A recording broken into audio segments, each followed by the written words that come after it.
Bom dia, gente. O meu nome é Luísa Chalub e eu queria tratar com vocês aqui nesse bloco dois temas que fazem parte da parte geral de Direito Civil e são bastante importantes para a prova da OAB de vocês, tudo bem? Bom, o primeiro tema que eu queria falar agora é o tema que trata da emancipação. Se vocês não assistiram ainda os vídeos anteriores, no vídeo anterior a esse, eu comentei um pouco acerca da incapacidade, a gente falou aqui da incapacidade absoluta, incapacidade relativa, e eu falei também que em relação à incapacidade relativa, no que ela diz respeito a 16, aquela possibilidade de incapacidade relativa, entre 16 e 18 anos, a gente tinha uma forma de afastar essa incapacidade relativa, fazendo com que ela passe a ser uma capacidade civil plena. E essa forma de afastamento se dá por meio da emancipação. Então, o conceito de emancipação para o Flávio Tartucci seria ato jurídico que antecipa os efeitos da aquisição da maioridade e da consequente capacidade civil plena, para a data anterior àquela em que o menor atinge a idade de 18 anos para fins civis. Então, gente, na aula passada, no bloco passado, eu falei aqui que, no que diz respeito à incapacidade civil absoluta, em relação ao regramento da incapacidade que foi modificado lá pelo Estatuto da Pessoa com Deficiência, a gente adota unicamente um critério etário. Esse critério etário diz que é absolutamente incapaz aquele que é menor de 16 anos. Uma vez que essa pessoa completa 16 anos, ela pode ou atingir a capacidade civil plena pela emancipação, ou pode ser que ela só atinge essa capacidade civil plena aos 18 anos, a não ser que ela tenha alguma daquelas outras características que a gente viu na aula anterior. Então, por exemplo, se a pessoa está temporariamente ou permanentemente incapacitada de exprimir a sua vontade, embora ela seja maior de 18 anos, então, embora ela já tenha cumprido esse critério etário, ela não consegue atingir essa capacidade civil plena. Bom, em relação à emancipação, ela tem algumas características. Que características são essas? Ela é definitiva, irretratável e irrevogável. Essas características são importantes, às vezes elas são cobradas especificamente nas provas de concurso, tudo bem? Então vamos lá, artigo 5º do nosso código é o que fala sobre a emancipação. Nós temos diversas formas de emancipação que eu vou trazer aqui para vocês. E depois, como a gente tem muitos detalhezinhos, eu quis trazer nesse ponto específico uma questão para que a gente trabalhe com esse tema, tudo bem? Então vamos lá.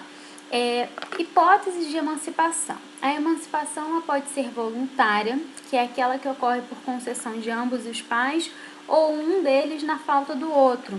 E em havendo autorização de um e não autorização de outro, pode haver o suprimento judicial.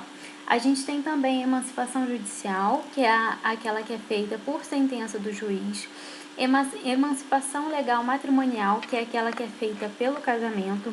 Emancipação legal por exercício de emprego público efetivo, emancipação legal por colação de grau em curso de ensino superior e emancipação legal por estabelecimento civil ou comercial ou pela existência de relação de emprego.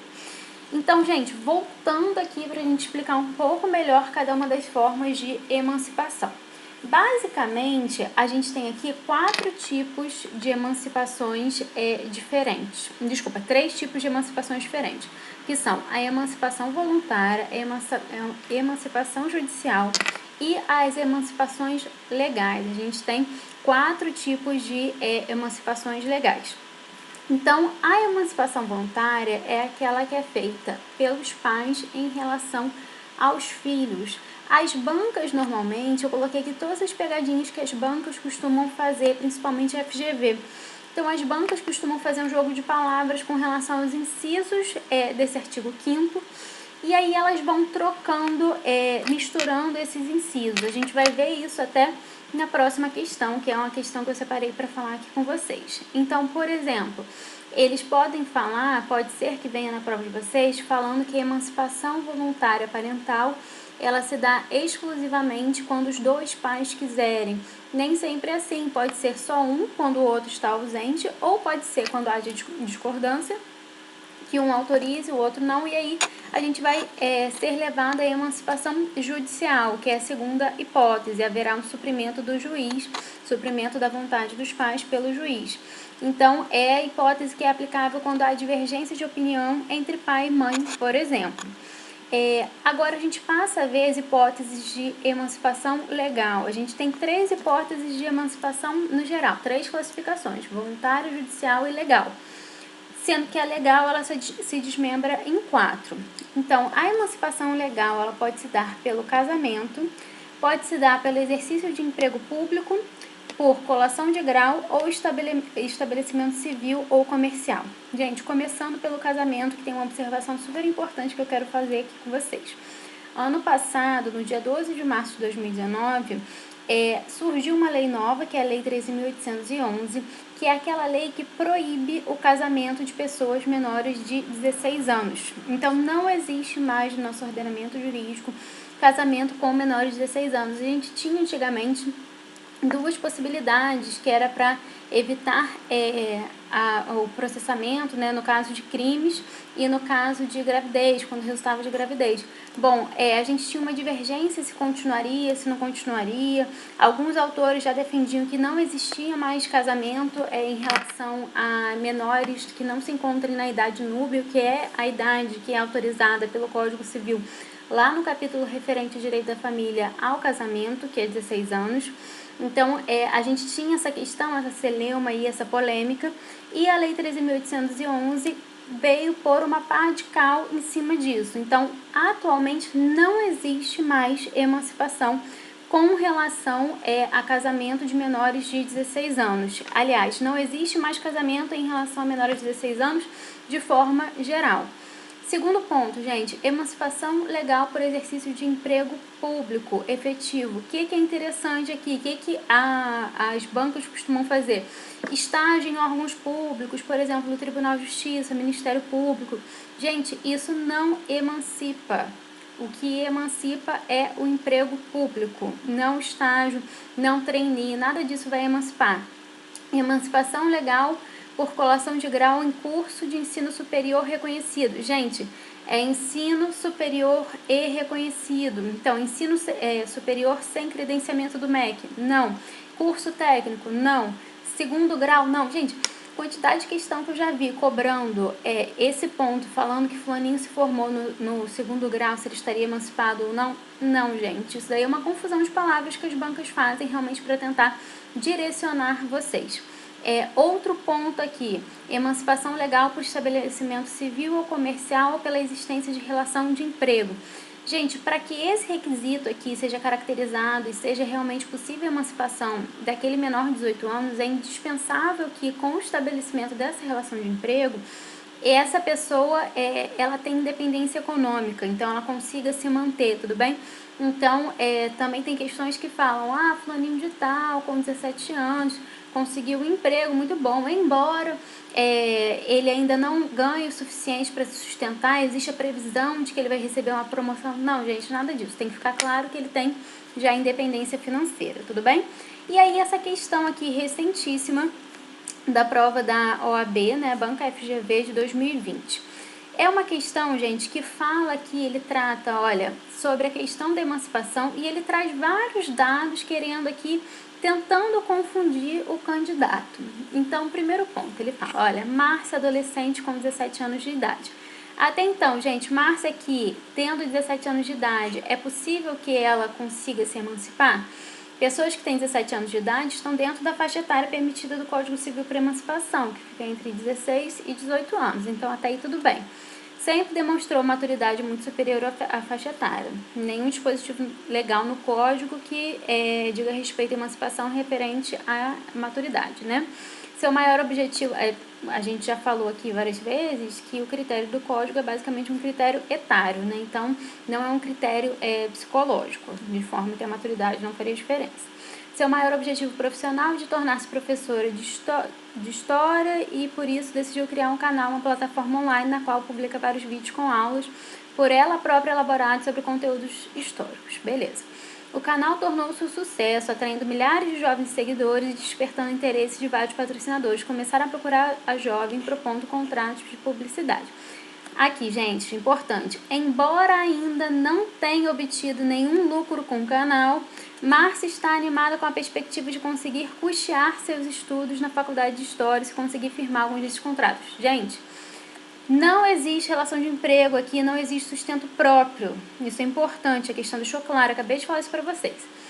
Prosseguindo.